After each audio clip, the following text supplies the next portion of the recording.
ನೋಡಿ, ಶಾಲೆ ಅಂತೇಳಿ ಇವತ್ತು ಒಂದು ಬಿಸಿನೆಸ್ ರೀತಿಯಾಗಿ ಹಲವಾರು ಜನ ಮಾಡ್ಕೊಂಡ್ಬಿಟ್ಟಿದ್ದಾರೆ.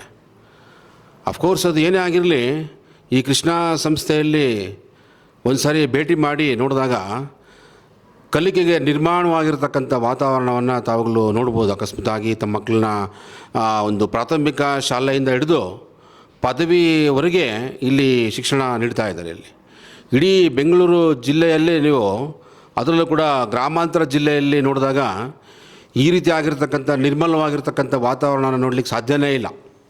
ಒಂದು ವೇಳೆ ನೋಡಿದ್ದೇ ಆದಲ್ಲಿ ಅಲ್ಲಿ ವಿದ್ಯಾರ್ಥಿಗಳ ಒಂದು ಬೋಧನಾ ಶುಲ್ಕ ಅಥವಾ ಅಲ್ಲಿರ್ತಕ್ಕಂಥ ಒಂದು ಇದನ್ನು ಗಮನಿಸಿದಾಗ ಇಲ್ಲಿ ನೀಡ್ತಾ ಇರತಕ್ಕಂಥ ಒಂದು ಸಂಸ್ಥೆಯಲ್ಲಿ ಇಷ್ಟು ಸರಳ ಒಂದು ಫೀಸನ್ನು ಕಟ್ಟಿಸ್ಕೊಂಡು ವಿದ್ಯಾರ್ಥಿಗಳಿಗೆ ಶಿಕ್ಷಣವನ್ನು ಕೊಡ್ತಾ ಇರ್ತಕ್ಕಂಥದ್ದು ಪ್ರತಿಯೊಬ್ಬರು ಗಮನ ಹರಿಸ್ತಕ್ಕಂಥ ವಿಚಾರ ಇದು.